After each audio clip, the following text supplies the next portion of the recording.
Bueno, sí. Muy buenas tardes, mi nombre es Luis Alberto Pineda, soy investigador en computación de la UNAM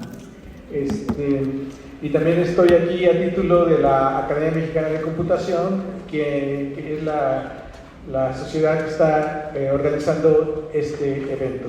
La Academia Mexicana de Computación es una asociación civil que agrupa a los científicos y académicos de computación en todas sus especialidades a lo largo de todo el territorio nacional, tanto en las universidades como en los institutos de investigación, tanto del sector público como privado, y también a todos aquellos en la industria que hacen innovación tecnológica pues de punta. Y el propósito de nuestra academia es agrupar a toda la comunidad científica en computación en México para formar un foro de pensamiento computacional en computación que se esté al servicio de México a través de la vida colegiada y con el fin de fortalecer la soberanía tecnológica y científica de nuestro país. Ese es nuestro objetivo social. Y estamos aquí organizando este ciclo de mitos y realidades de la inteligencia artificial en esta feria. Muchas gracias a la invitación por los organizadores, porque pues en este momento la inteligencia artificial está viviendo un momento muy importante.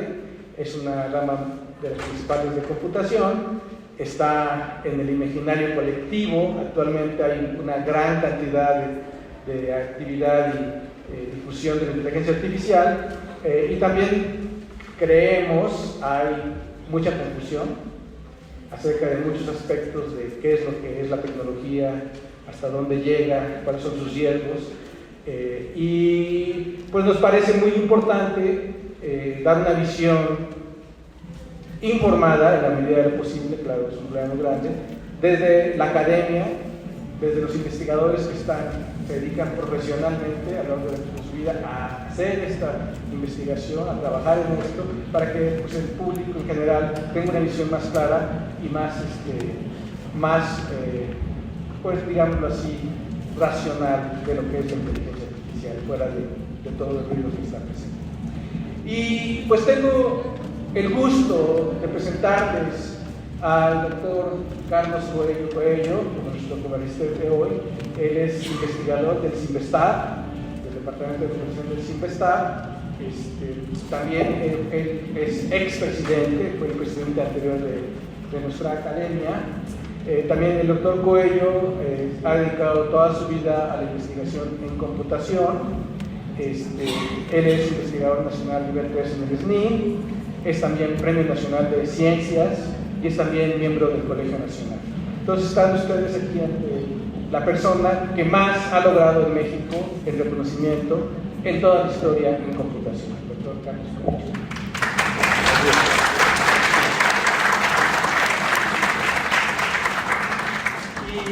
Y él nos va a platicar acerca pues, de su visión de la inteligencia artificial, y sin más, los dejo con él. Adelante, Carlos. Muchas gracias por la presentación, gracias al público que nos acompaña. Esta pues es una plática, como ya comentó el doctor Pineda, de divulgación. Yo les quiero hablar un poquito sobre la historia que ha tenido, con algunos flashazos nada más, la historia de la inteligencia artificial. Primero, para que vean que es una disciplina realmente bastante antigua, mucho más de lo que mucha gente cree. Y segundo, para que vean que en esta historia, que ya es un poco larga de la IA, han habido crisis, que les han llamado los inviernos de la inteligencia artificial, originadas en buena medida por las elevadas expectativas, el exceso de optimismo, al menos en sus orígenes de los mismos creadores de la disciplina. Eso lo llevó a algunas crisis, y un poco también para que vean la transición que se ha dado y cómo se hacía inteligencia artificial en los orígenes y cómo se hace ahora. Ahora dependemos mucho más de datos, de tecnología. Es una forma bastante diferente de hacer IA de como se hacía en los años 50, que es cuando surge. Entonces, bueno, vamos a empezar por hablar un poco sobre los orígenes. Digamos que desde mucho tiempo atrás, antes del siglo XX, ya habían habido algunos matemáticos, algunos filósofos que habían pensado en la posibilidad de diseñar algún tipo de artefacto, de máquina que tuviera alguna forma de inteligencia. Sin embargo, el término inteligencia artificial, que fue acuñado en Estados Unidos, surge a partir de un evento, un taller que organiza un puñado de investigadores norteamericanos en 1956. Este evento lo hacen en una universidad prestigiosa de Estados Unidos, en Dartmouth, y es una especie de escuela de verano en donde un investigador que escribe una propuesta a una entidad del gobierno de Estados Unidos para que les den apoyo, logra convencer a estas autoridades que le den dinero para reunir a un grupo de científicos que se van a plantear la pregunta de si será posible generar algún tipo de programas, se hablaba de software básicamente, que nos pudieran llevar a alguna forma artificial de la inteligencia humana. Muchos dicen que el término inteligencia artificial es incorrecto, que sería más correcto hablar de inteligencia sintética, pero bueno, le llamaron artificial. Ese es un término que acuñó la persona que escribió esa propuesta, que fue John McCarthy, y se reúnen con Minsky, con Rochester y con otros personajes que después se volverían muy famosos en la historia de la IA. La mayoría de ellos ya, yo creo que todos ya fallecieron. Y en este evento la premisa fundamental es que, por supuesto, ellos, sobre todo McCarthy, que es el que escribe la propuesta, está convencido de que es posible hacer esto, si no, no se hubieran reunido. Era más bien el cómo lo vamos a hacer, ¿no? Ese era el objetivo de la reunión, no el si se puede hacer. Él estaba seguro de que sí se podía. En la propuesta, y aquí lo puse en rojo, que tal vez no se alcance a ver bien en el acetato, la conjetura central de la propuesta de McCarthy es que dice: cualquier aspecto del aprendizaje o cualquier otra característica de la inteligencia puede en principio definirse de forma tan precisa que puede ser simulada por una máquina. Y esta es la premisa básica de estos científicos que dan origen a la inteligencia artificial. Ahora, por supuesto, como decía Newton en su libro muy famoso, en la introducción, él decía: si pude ver más lejos que los demás es porque me erigí sobre los hombros de gigantes. Ellos se basan en ideas de científicos que les precedieron, que sentaron estas bases que les permitían afirmar que la inteligencia se podía reducir a procesos que pudieran ser llevados a una computadora. Y las tres influencias principales son Norbert Wiener, que es el primero que está de izquierda a derecha, un matemático norteamericano, fue profesor en el Tecnológico de Massachusetts, un personaje muy interesante que dio origen a una disciplina que él llamó cibernética, que después evolucionó, pero en donde él pretendía utilizar conceptos de matemáticas combinados con conceptos de lo que hoy se conoce como control automático y con conceptos de biología. Y esa disciplina que él concibe, que en Estados Unidos nunca despega del todo, se vuelve más popular en otros lugares como en Rusia, es uno de los antecedentes principales de la IA en los años 50. El de en medio es también alguien muy conocido, Claude Shannon, un investigador del laboratorio de Bell, que en su tesis de licenciatura, creo que es la que hace, propone el uso del álgebra booleana para modelar circuitos, y esta metodología se utilizaría después ampliamente en lógica. Y el tercero es Alan Turing, que es un personaje también muy famoso, matemático inglés, que colaboró en Bletchley Park para descifrar el código enigma de los alemanes, que se consideraba indescifrable en esa época, y que muere muy joven, a los 42 años de edad. Supuestamente se envenenó de manera accidental con una manzana, pero pues se cree que lo mandó a matar el servicio secreto de Inglaterra, porque descubrieron que era homosexual, que era un delito en esa época en Inglaterra, y le dan a elegir entre la cárcel o aceptar que le inyecten hormonas femeninas.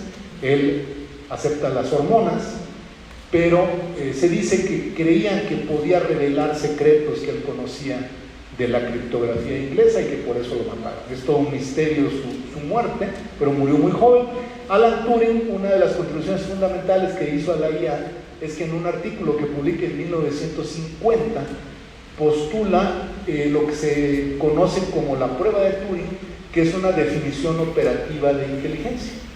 Él plantea un experimento muy sencillo, dice, imaginen que hay un cuarto donde hay una computadora que está operando con un programa sin asistencia humana, en otra hay un humano con una terminal de computadora, y en el tercer cuarto es otro humano con una terminal de computadora que va a hacer preguntas o va a escribir cosas esperando que le contesten, y que tiene que poder distinguir si quien le contestó es el programa o es el otro humano. Y Turing dice, en el momento en que esa persona no pueda decir quién le contestó, se va a poder decir que ese programa es inteligente, que esa computadora es inteligente, aunque es el software al que se refiere. Esa prueba que ha sido pues discutida, rebatida a lo largo de los años, es la famosa prueba de Turing. En los orígenes de la IA hay una serie de personajes que hacen contribuciones que serían pues los fundamentos, los cimientos de la investigación en IA que se harían durante alrededor de 20, casi 30 años en los orígenes de la disciplina. Por ejemplo, Walter Pitts y Warren McCulloch, que están ahí, son los dos de izquierda a derecha, de izquierda y en medio.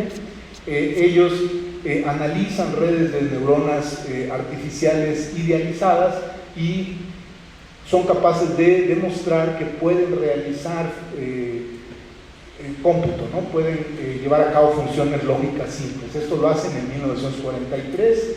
Walter Pitts es uno de los personajes menos conocidos de la historia de la computación.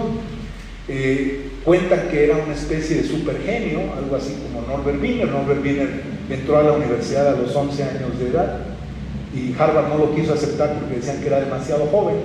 Entonces, cuando terminó la licenciatura a los 14, ya lo aceptó Harvard porque ya estaba grande, ¿no?, para hacer el doctorado, y después del doctorado se fue a Inglaterra a hacer un postdoctorado con Bertrand Russell. Pero Walter Pitts era un caso muy intrigante. Su padre lo golpeaba y entonces decide abandonar su hogar y vivía en las calles. Era un niño sin hogar. Y un día, cuando lo están persiguiendo unos niños que lo quieren golpear, se refugia en una biblioteca y pasa varios días en la biblioteca y se pone a leer un libro muy famoso de Bertrand Russell de lógica, y no solamente entiende el libro, sino que encuentra errores en el libro y le manda una carta a Bertrand Russell, y Russell admite que efectivamente que son errores.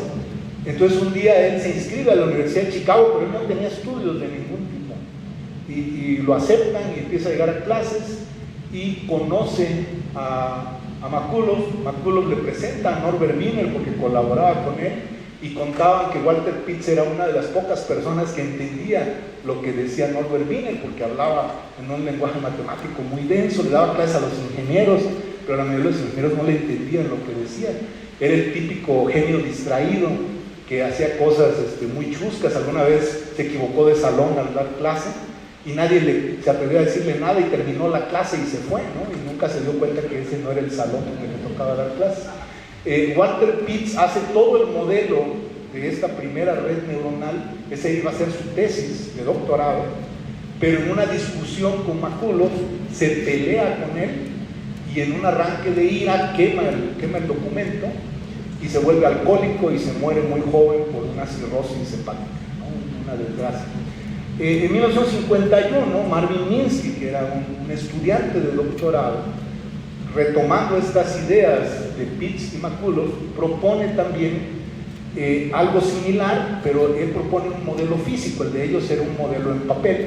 Él propone este modelo, que ahí está el prototipo, la foto, que se llama SNARC, que es el Stochastic Neural Analog Reinforcement Calculator. Es una red neuronal física. Irónicamente, el mayor detractor que tendrían años después las redes neuronales fue el mismo Marvin Minsky.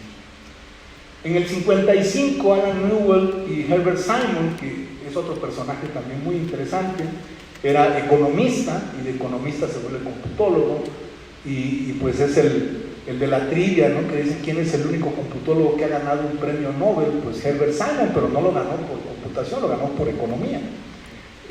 Ellos crean un programa que le ponen el nombre de Logic Theories, el cual demuestra teoremas de lógica del libro de Russell y Whitehead, y logran encontrar para algunos de estos teoremas demostraciones más elegantes que las que traía el libro. Entonces ellos son invitados a Dartmouth, y este programa es la estrella del evento, porque nadie tan avanzado en 1956 como este programa, que ahora puede parecer primitivo, pero en aquel entonces era algo sumamente sofisticado, y que era una muestra de lo que esperaban ver de la inteligencia artificial.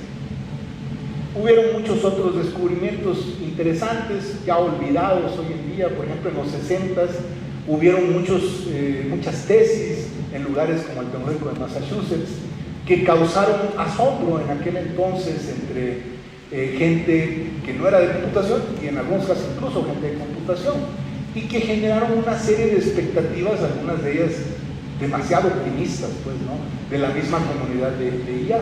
Por ejemplo, este señor, Daniel Borough, como parte de su tesis doctoral en el 64, en el MIT, en el de Massachusetts, desarrolla este programa Student, que podía resolver problemas de álgebra hasta nivel preparatoria, pero a partir de la descripción textual. O sea, imaginen que ustedes van a un libro de matemáticas de prepa y copian el párrafo del problema, lo metían al programa, y el programa sacaba de ahí los datos y resolvía el problema. No le tenían que separar, estos son los datos de entrada, o aquí hay que resolver una ecuación de este tipo. Todo eso lo procesaba en lenguaje natural. Por supuesto, estaba muy limitado solo a problemas matemáticos de cierto tipo, ¿no? Pero para la época, para 1964, era algo verdaderamente asombroso. El primer programa de computadora para jugar damas lo hace un inglés, el del lado izquierdo, Christopher Strachan, en el 51, en el Laboratorio Nacional de Física en Londres, pero el que hace el señor de la derecha, Arthur Samuel, es el que se volvió más famoso en los orígenes de la IA. Él trabajaba para IBM, y la razón por la que su programa se volvió tan famoso es porque era capaz de aprender. Era un programa que no solamente podía jugar damas, sino que jugando contra sí mismo podía mejorar su nivel de juego. Una estrategia que después adoptarían los programas para jugar ajedrez. Pero Arthur Samuel fue el primero que propuso una estrategia de ese tipo. Luego vinieron los programas que se volvieron míticos en la IA. Yo cuando di la primera vez curso de IA hace muchos años, en los 90s, todavía era un programa muy famoso, ELIZA, o ELIZA en inglés. Este programa no lo hizo un computólogo, lo hizo un psicólogo que trabajaba en el Tecnológico de Massachusetts. Joseph Weizenbaum lo desarrolla entre el 64 y el 66, y básicamente lo que él quería era estudiar el comportamiento humano ante algo que hoy se llamaría un chatbot. Para los jóvenes que están muy familiarizados con eso, pero eso no existía en los 60, ¿no?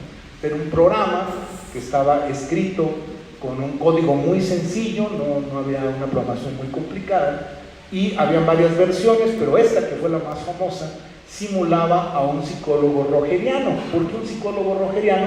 Porque ese era el más fácil de simular, porque los psicólogos rogerianos a todo lo que uno les dice contestan con lo mismo que uno les dice. Entonces no hay que hacer cosas muy elaboradas. Y entonces él hace el programa, lo empieza a probar, y un día se lo da a su secretaria, y se escandaliza cuando descubre que media hora después de dejar a la secretaria con la terminal de computadora, la secretaria le está contando cosas sumamente íntimas a Elisa, ¿no? Y le dice, ¿pero qué está haciendo, no? O sea, ¿por qué está haciendo esto? Él no podía entenderlo, y eso lo mete en un estado de shock. Y años después, en el 76, publica un libro que fue muy famoso, que se llama Computer Power and Human Reason, From Judgment to Calculation, donde critica fuertemente a la IA y hace una advertencia de los alcances de la IA. Pero vean el año, es 1976, y él advierte a la gente: cuidado con la IA, porque los humanos hacen cosas extrañas ante programas primitivos como ELIZA, porque creen que es real, pues creen que están hablando con un humano. Y bueno, la gente de IA no se lo tomó muy bien, se volvió enemigo de ellos Weizenbaum, y decía que ese era su mayor orgullo, que lo odiaba a la gente de IA. Pero en el libro dice algunas cosas interesantes. Bascan, su premisa es que él dice, por ejemplo, que no se debería permitir a las computadoras tomar decisiones importantes. ¿Y por qué? Porque él dice, bueno, las computadoras carecen de cualidades humanas que son muy importantes, como la compasión y la sabiduría. Y él, su premisa fundamental en el libro es que hay que distinguir entre decidir y elegir. Y él dice, decidir es algo que sí se puede programar, pero elegir es algo que se debe hacer mediante juicios y no solo mediante cálculos matemáticos. Es decir, eso no lo debe hacer sola la computadora. Y bueno, lo criticaron la gente de IA, pero el libro ahí quedó y todavía supongo que lo pueden conseguir en internet. Y después de todos estos desencuentros y algunos logros de la IA, viene el primer invierno, lo que se conoce como el primer invierno de la IA, que dura aproximadamente de 1974 a 1980. Se le llama así porque es básicamente una crisis de financiamiento. Las agencias norteamericanas que habían apoyado con mucho dinero a la investigación en IA, creyendo todas las promesas que dieron estos pioneros, las cosas maravillosas que iba a hacer la IA, pues para el 74, después de dar dinero casi 20 años, ya se sentían un poco decepcionados, ¿no? Porque decían, bueno, es que funciona en pequeña escala, pero cuando lo queremos llevar a problemas reales, esto no funciona. Y entonces empiezan a retirar los fondos y se genera una crisis que dura varios años. Es en este periodo en donde empiezan las guerras por el financiamiento. Marvin Minsky publica un artículo muy famoso, muy influyente de su época, criticando el perceptrón de una capa, que es en lenguaje común la primera red neuronal funcional que existió en software. Las redes neuronales lo que hacen es clasificar, y el perceptrón de una capa clasifica trazando una línea recta. Entonces solo puede clasificar cosas que se puedan dividir en dos clases. Y lo que hace Marvin Minsky es que demuestra que lo exclusivo, que no se puede clasificar con una recta, no lo puede resolver el perceptrón, y entonces hace ver como que esta cosa no sirve porque aún un problema tan sencillo no lo puede clasificar. Olvida decir que si hubiera tenido dos capas del perceptrón, ahí sí podía clasificar en lo exclusivo. Pero se trataba de una guerra por financiamiento, porque la gente de redes neuronales empezaba a luchar por obtener ese financiamiento, y él, que era de la llamada IA simbólica, los que partían de esta hipótesis de que la inteligencia se representa a través de símbolos y que de esa forma podemos llegar a replicar comportamientos inteligentes, ese grupo es el que no quiere que le quiten los fondos. Durante este periodo, la investigación que se hace es fundamentalmente en torno a razonamiento automatizado y a programación lógica. Y luego resurge la IA en el periodo de 1980 a 1987, gracias a tres eventos principales. El primero lo produce el primero de izquierda a derecha, Edward Feigenbaum. Edward Feigenbaum desarrolla una herramienta de software conocida como los sistemas expertos. Los sistemas expertos intentan encapsular lo que llamamos nosotros conocimiento empírico, conocimiento basado en experiencia, un conocimiento que no se reduce a un algoritmo. Los humanos hacemos tareas de las que muchas veces no nos percatamos, que en realidad no se reducen a un algoritmo determinista, porque no siempre lo hacemos de la misma forma. Eso es lo que intenta él encapsular con estos sistemas que usan reglas del tipo if then else. Si esto ocurre, haz esto, y si no, haz esto otro. En esa época había muchas aplicaciones en donde se requería este tipo de conocimiento. Hoy las siguen habiendo, pero son un poco distintas. En esa época, por ejemplo, no sé, una falla de un automóvil, los automóviles no traían computadora en los 70s, pues la mayoría de los mecánicos operaban de manera completamente empírica. No es que entendieran la física del motor de 4 tiempos, sino que decían, bueno, si tiene un ruidito de este tipo, debe de ser esto, hay que checar esto, hay que checar aquello. Igual los radiotécnicos, a mí todavía me tocó conocerlos cuando los televisores eran de bulbos, que le movían una cosa por acá, otra cosa por allá, y decían, debe de ser esto. Era totalmente por ensayo y error. Ese conocimiento es el que encapsulaban los sistemas expertos, pero esta herramienta se vuelve tremendamente exitosa y en Estados Unidos, por ejemplo, todos los programas de computación empiezan a abrir cursos sobre sistemas expertos. El segundo evento fundamental es Japón. Japón entra a la jugada inesperadamente con un proyecto que denominan la quinta generación. Y el gobierno japonés decide dar grandes cantidades de dinero a universidades japonesas para producir computadoras que van a tener paralelismo masivo y que se van a basar en programación lógica para lo que ellos llaman la siguiente generación, ¿no? Esta quinta generación. Y eso genera una respuesta de Estados Unidos que dice no nos podemos quedar atrás, y entonces Estados Unidos empieza a financiar la investigación otra vez en paralelismo y en inteligencia artificial, simplemente para competir con Japón. No hay otra razón más que eso. Y la tercera es que los otros dos señores que aparecen en las fotos, Hochschild y Romelhart, reviven el interés por las redes neuronales gracias a una serie de artículos que publican en el cual muestran un nuevo modelo, una nueva arquitectura de red neuronal. Otro proyecto interesante que surge en esa época es el proyecto CIC o SIC de este señor que falleció el año pasado, Douglas Lennart. Él decide hacer un proyecto así faraónico, gigantesco, de hacer una ontología enorme basada en esta IA simbólica, en la cual sin usar métodos estadísticos, sino técnicas puramente simbólicas, quiere llegar a un sistema capaz de razonar, ¿no? De hacer inferencias lógicas con puras reglas simbólicas. Esto en algún momento se mostró que no era posible, pero él siguió empecinado hasta su muerte, que fue en agosto del año pasado, trabajando en este proyecto por muchísimos años, y también él exageró desde un principio los resultados que él creía que iba a lograr. Y luego, por supuesto, entran en escena las redes neuronales. Está este programa NetTalk, que lo desarrollan para aprender a pronunciar texto escrito en inglés. Esta es una red neuronal que le entrenan con muchas palabras en inglés y con su pronunciación, y es producto de la investigación que hacen Terence Sernowski y Charles Rosenberg a mediados de los 80s. Tiene un enorme éxito, NetTalk, incluso se hicieron libros después de este software, y eso lleva a un crecimiento muy acelerado en torno a la investigación con redes neuronales, que ya empieza a emparejarse con la investigación que se seguía haciendo en IA simbólica. Y era todo felicidad hasta que llega el segundo invierno de la inteligencia artificial. Esto ocurre más o menos entre 1987 y 1993. El primer signo de que viene el invierno, el segundo invierno, es un colapso en el mercado de hardware especializado en IA.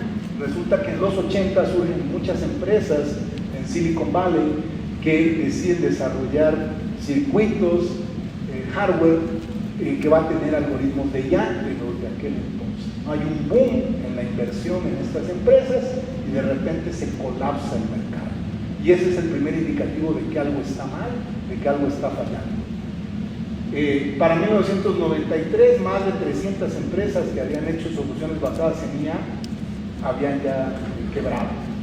Hacia fines de los 80, DARPA, una rama del Departamento de Defensa de Estados Unidos, hace recortes brutales al financiamiento de la investigación en IA, diciendo otra vez lo mismo: ya les di mucho dinero y los resultados que yo esperaba, pues nomás no están ahí, ¿no? Me prometen y prometen, pero no me entregan lo que queremos. Y asociado a esto surge una rebelión de gente que está intentando hacer inteligencia artificial de otra manera, de una forma distinta. Tal vez el caso más famoso sea el de Rodney Brooks, un investigador del Tecnológico de Massachusetts, que publica un artículo con un título muy divertido, se llama "Los elefantes no juegan ajedrez", en el cual postula que esto de la hipótesis de los símbolos físicos, de usar símbolos necesariamente para representar inteligencia, es así como una tontería, y él dice no siempre se requieren los símbolos, se puede hacer IA de una manera distinta y lograr aplicaciones exitosas, y él lo demuestra diseñando robots, muchos de ellos con forma de insectos, que operan a partir de un control que es incremental. Él, por ejemplo, dice, bueno, yo puedo hacer una pierna cuya única tarea sea mantener el equilibrio sin que necesariamente tenga información del resto del cuerpo del robot, y mediante la combinación de los diferentes miembros que tengan las diferentes partes del robot va a surgir un comportamiento global que no es un algoritmo basado en símbolos, es una reacción para intentar equilibrar a todo el sistema, y con eso yo puedo hacer inteligencia artificial. Y eso se vuelve muy controversial, muy debatible, por supuesto, pero él tiene mucho éxito con sus robots. Y en el periodo del 93 al 2011 finalmente empiezan algunos de los resultados que se habían prometido, ¿no? Que pues sí se tardaron un poquito, ¿no? Casi 40 años, pero la tecnología pues no estaba ahí, ¿no? Y aquí empiezan los resultados que empiezan a emocionar a la gente. Aquí vamos a pasar a modo emoción, después ya viene el modo miedo, ¿no?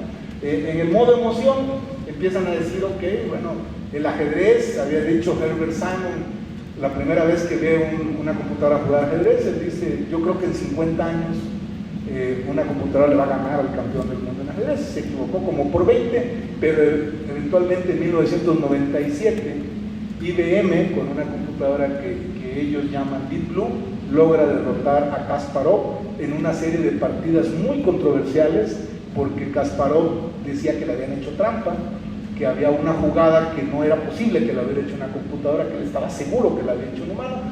El hecho es que, pues, haya sido como haya sido, le ganaron al campeón del mundo, y el mundo ya fue otro después de que el campeón del mundo fue derrotado. Se perdió el interés en el ajedrez, porque si le podían ganar además al que en su época había sido el mejor ajedrecista de todos los tiempos, pues la gente pensaba, pues ya no es un problema interesante el ajedrez desde la perspectiva computacional. Surgen otros resultados interesantes. Hay una competencia patrocinada por DARPA, Departamento de Defensa, el Grand Challenge, y un equipo de Stanford en el año 2005 logra conducir un vehículo de forma autónoma por el desierto a lo largo de más de 200 kilómetros, ganando el Grand Challenge. Y 2 años después, Carnegie Mellon, otra universidad de renombre en Estados Unidos, gana la versión urbana del mismo desafío, después de navegar de forma autónoma en un ambiente urbano, respetando todas las leyes de tránsito a lo largo de casi 90 kilómetros. En 2011, un sistema llamado Watson, que desarrolla IBM, derrota a los 2 campeones más famosos de Jeopardy, a Brad Rutter y Ken Jennings, por un margen muy importante. Durante los 90 empieza a ganar aceptación un nuevo paradigma dentro de la IA, los agentes inteligentes. Esta es mi época de estudiante de doctorado en Estados Unidos. Recuerdo que hacían muchas bromas porque decían que definir un agente era como definir a la inteligencia artificial. Nadie podía definirlo, ¿no? Todos definían la inteligencia artificial en términos de la inteligencia humana, como si supiéramos lo que es la inteligencia humana, ¿no? Y era lo mismo con los agentes, daban definiciones muy raras de qué era un agente, ¿no? Entonces decían, si haces un programa que no sabes qué hace, ese es un agente, ¿no? Entonces, es un agente. Si hace alguna acción inteligente, bueno, pues es un agente inteligente, ¿no? Pero nadie realmente sabe lo que es un agente. Se supone que un agente inteligente era un sistema que percibe el ambiente y toma acciones que maximizan probabilidades de éxito. Esa era la definición, digamos, del libro de texto. Pero tal vez lo más interesante de esta época no es el surgimiento nada más de los agentes inteligentes, sino que la IA se enriquece con otras disciplinas, porque empiezan a tomar conceptos de matemáticas, de economía, de investigación de operaciones y de ingeniería eléctrica, y se vuelve un área multidisciplinaria, ya no nada más de las ciencias de la computación y algo de estadística tal vez, o de matemáticas, sino que es una disciplina muy rica que involucra a muchas otras.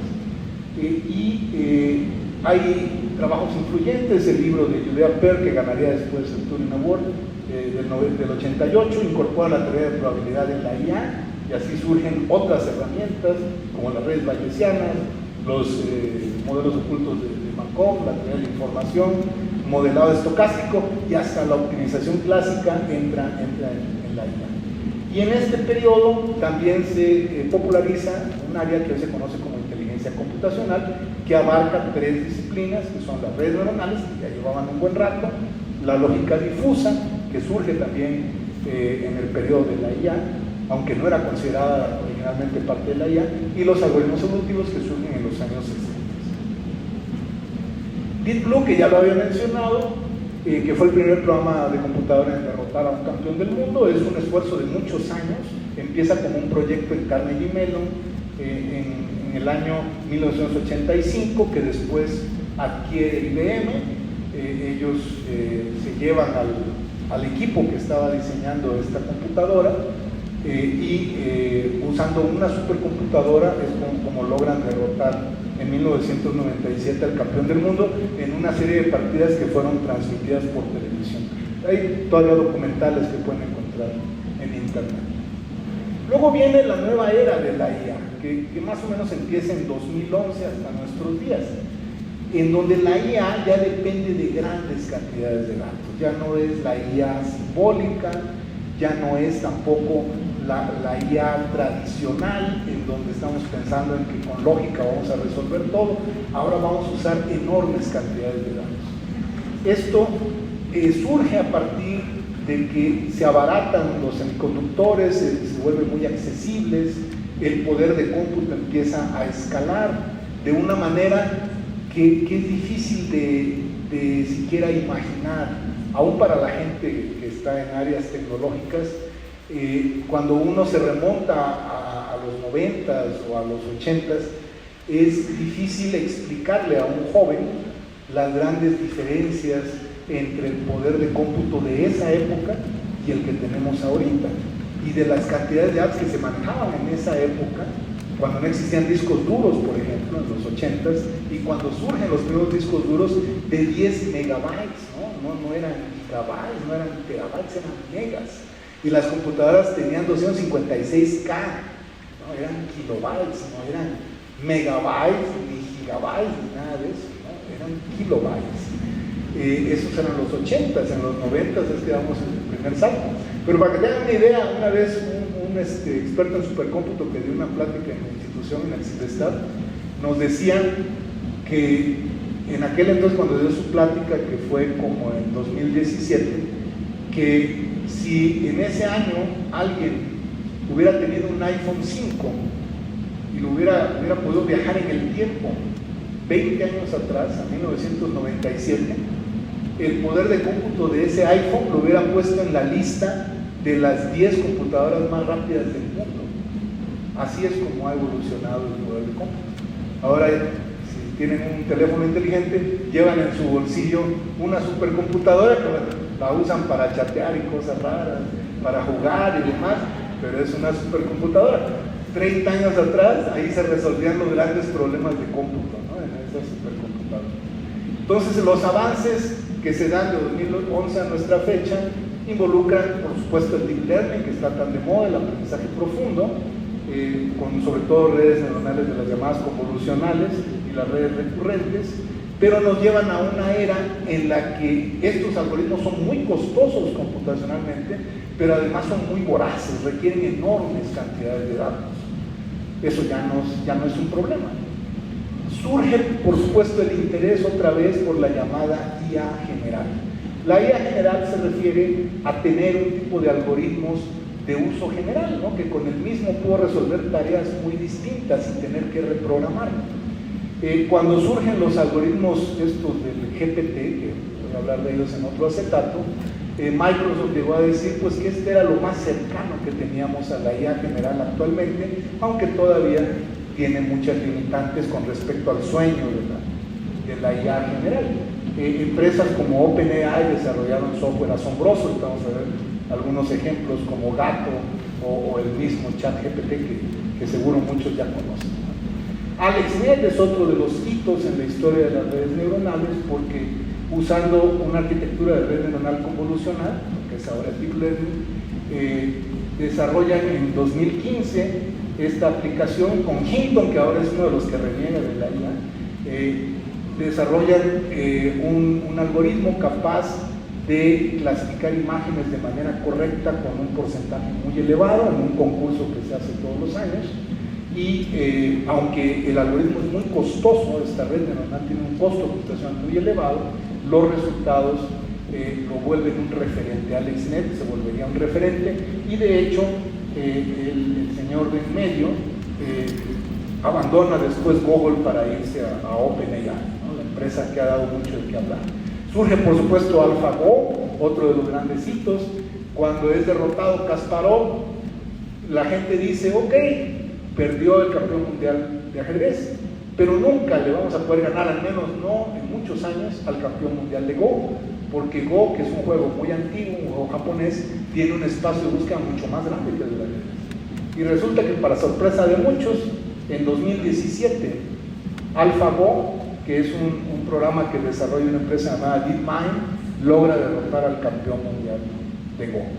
Algo que se creía que no iba a ser posible, al menos en 50 años, lo logran hacer con aprendizaje profundo.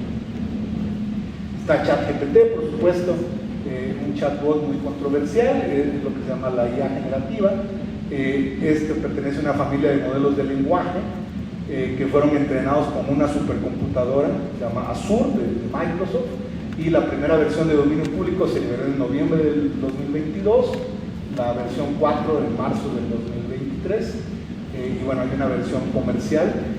No está disponible en todo el mundo. En China, por ejemplo, está bloqueado, pero bueno, para eso existen los proxies.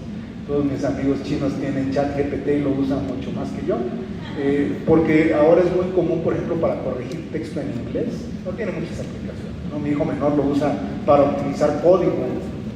Es una maravilla. Algunas de las aplicaciones asombrosas que han surgido, Gato, por ejemplo, que es una red neuronal profunda multimodal que desarrolló DeepMind, que usa la misma red, porque este intenta hacer IA general, la misma red con los mismos pesos, la red neuronal, para cosas muy distintas. Por ejemplo, jugar videojuegos, pero los de mi época, los de Atari, ¿no? Es que se ven todos pixeleados.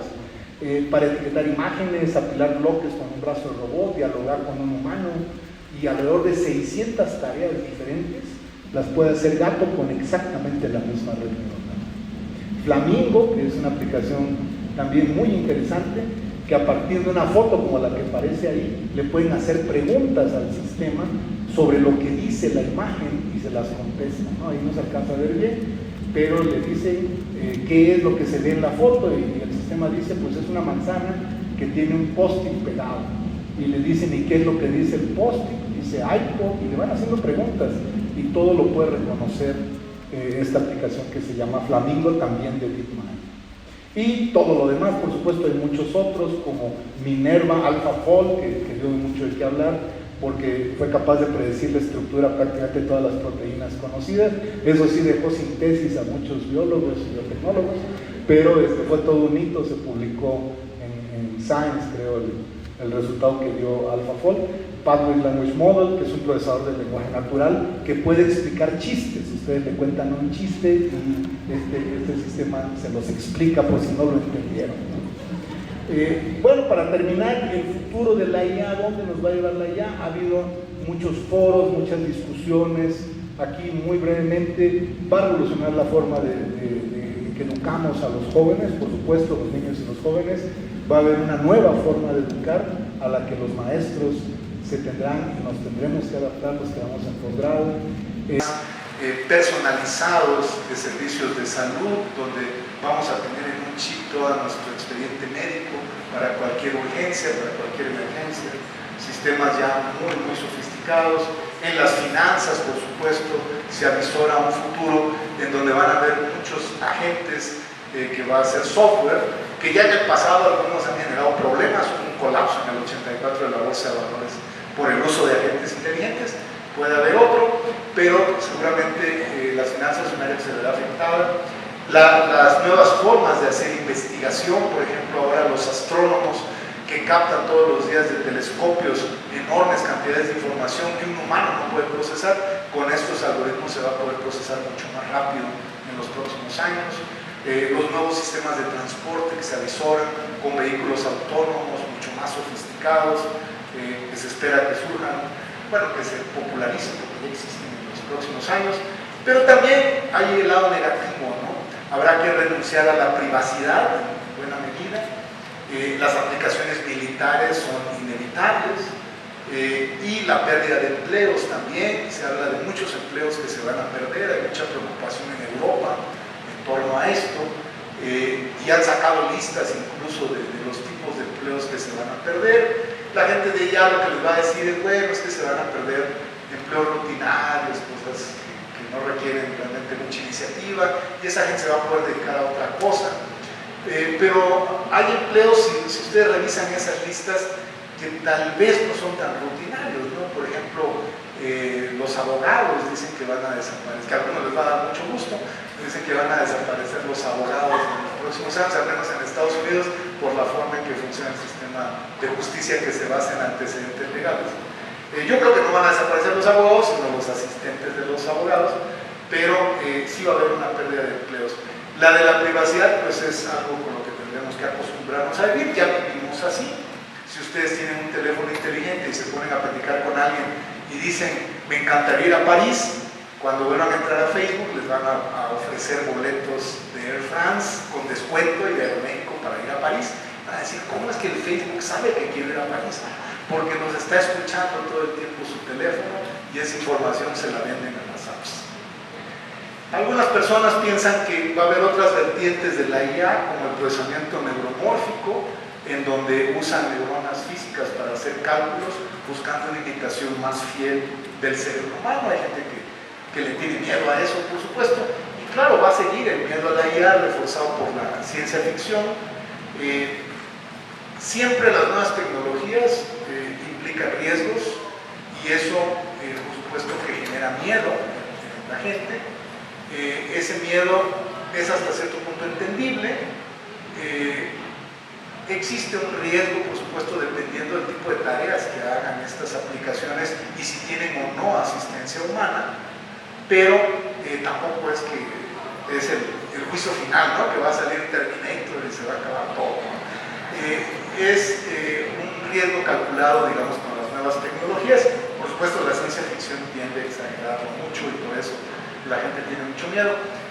Hoy en día vivimos una era muy distinta a la era que vivimos los que tenemos más de cierta edad, que nos tocó un mundo sin internet, que ahora los jóvenes no pueden imaginar cómo era un mundo sin internet, y tenemos tecnologías muy accesibles, mucho más baratas y al alcance de mucha gente, pero eso nos va a llevar, por supuesto, a una etapa distinta de nuestra vida, a una forma de vida diferente.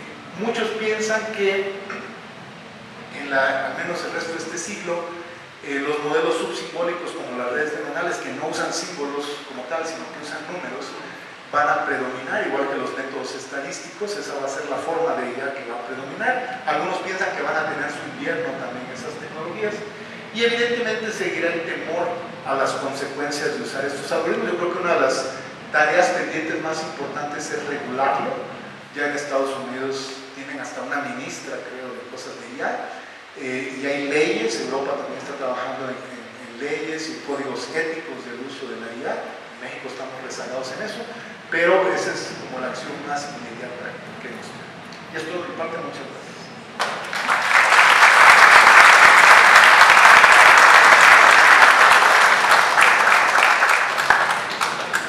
Muchísimas gracias a Carlos por su plática. Entonces vamos a pasar a la sección de preguntas. Nada más antes que se me olvide, aquí en la Academia Mexicana de Computación tenemos un stand aquí en la feria, aquí en las escaleras, en la planta y media atrás, donde estamos exhibiendo y vendiendo los libros que ha publicado la Academia. Todos estos libros han sido escritos por investigadores mexicanos, como les decía, de los diferentes institutos y universidades de todo el país, y pues nos dará mucho gusto que vean literatura de computación que se genera en México, técnica, pero también para el público general, y mucho de esto es de inteligencia artificial. Y ahora, Carlos nos decía en su plática que esas cosas raras como chatear, vamos a pasar a algo que es aún más raro, que es dialogar. Entonces, todo aquello que quieran preguntar acerca de la inteligencia artificial o cosas relacionadas, pues con gusto, aquí está Carlos.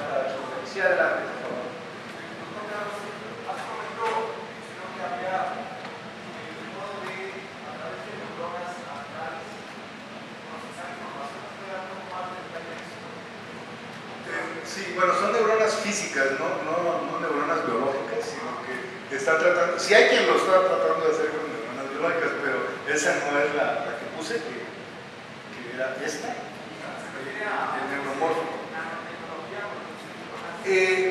Pues en realidad es más bien como el combinar lo que se hizo en un origen, que eran las redes neuronales físicas, no en software, con software de IA. Porque entonces algunos piensan que eso sí se puede hacer de manera incremental, o sea, como una especie de evolución artificial para llegar eventualmente a un cerebro como el de los humanos con IA. Esto es un poco aventurado porque las neuronas biológicas operan con principios muy distintos que estas neuronas que ellos están usando. No son las neuronas biológicas, ¿no? Sí hay gente que seguramente han oído de Elon Musk con su chip, ¿no?, que se pone en la cabeza, que están tratando de hacer interfaces más que la evolución con las neuronas. Y las neuronas biológicas, sí, desde los años 90 hay gente que las ha estudiado tratando de simularlas de la manera más fiel. Pero es complejo porque el cerebro opera con señales eléctricas y hay como muchos algoritmos ahí que todavía no hemos podido descifrar, que eso no nos toca a nosotros, son los neurofisiólogos los que hacen eso. Por ejemplo, la percepción. La percepción es un fenómeno fascinante que tiene el cerebro, pero que el algoritmo es muy complejo. O sea, hay un investigador mexicano que hace varios años logró descifrar parte del algoritmo de percepción y logró demostrar que generando ciertos impulsos eléctricos podía hacer que el cerebro de una persona creyera que había un objeto que en realidad no estaba ahí. Es Matrix, ¿no? Pero, o sea, sí es posible porque la percepción es una función del cerebro que no conocemos exactamente cómo funciona. Si nosotros vemos un objeto que nunca hemos visto, el cerebro lo reduce al objeto que conoce más parecido a él. Entonces lo que vemos no siempre es lo que está ahí, pues es lo que el cerebro dice que está ahí. Entonces estos algoritmos son muy complicados, van más allá de hacer una reproducción de una neurona biológica con circuitos, ¿no? El algoritmo no es trivial, pues el algoritmo es muy complicado.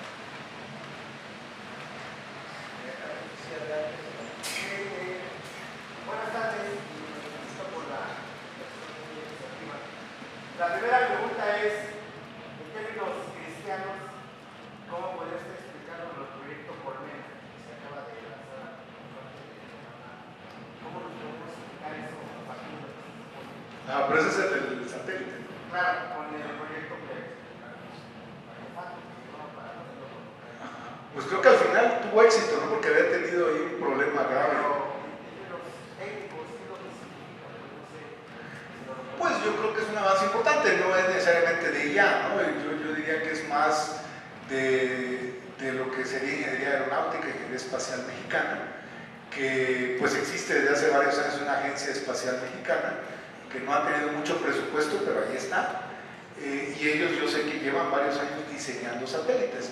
No han podido construir muchos por falta de presupuesto, pero creo que tenemos buena ingeniería pues en México. No sé sinceramente qué tanto se beneficien de la IA ellos, sé que tienen interés, pero creo que al menos en este tipo de satélites como ese que lanzó la UNAM, es más ingeniería y un poco menos de IA. A lo mejor en la operatividad si hay algo de IA, la verdad es que no lo sé. No conozco mucho, tengo amigos físicos que sí siguieron hasta en tiempo real todo el lanzamiento. No es realmente algo a lo que sea yo aficionado, pero estuve en todos los medios. Yo creo que igual que todas las ingenierías se puede beneficiar mucho de la inteligencia artificial. La NASA ha utilizado muchos algoritmos de IA a lo largo de su historia, pero en operaciones críticas como el lanzamiento de satélites o misiones tripuladas, no se deja mucho así como que al libre albedrío, pues tienen que haber ciertos sistemas de seguridad muy robustos, muy bien probados, porque pues son labores muy delicadas y además muy costosas, ¿no? Lanzar un satélite es muy costoso. Entonces esos algoritmos son algoritmos ya súper probados, no es como que voy a poner esa nueva tecnología a ver qué pasa, ¿no? Cuando la pongan es porque ya está muy probada por ellos, ¿no? Eso sí me queda claro.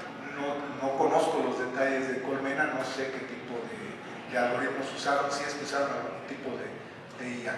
Pero me parece un logro importante porque es ingeniería mexicana la que está detrás. Sí, nada más brevemente, en Colmena aparentemente ellos han desarrollado microrobots que en el espacio logran hacer un ensamble y ese ensamble hace una función. Ahora, pero eso no necesariamente es inteligencia artificial, porque la robótica es una disciplina que es en buena medida, o cuando menos ha sido, independiente de la inteligencia artificial.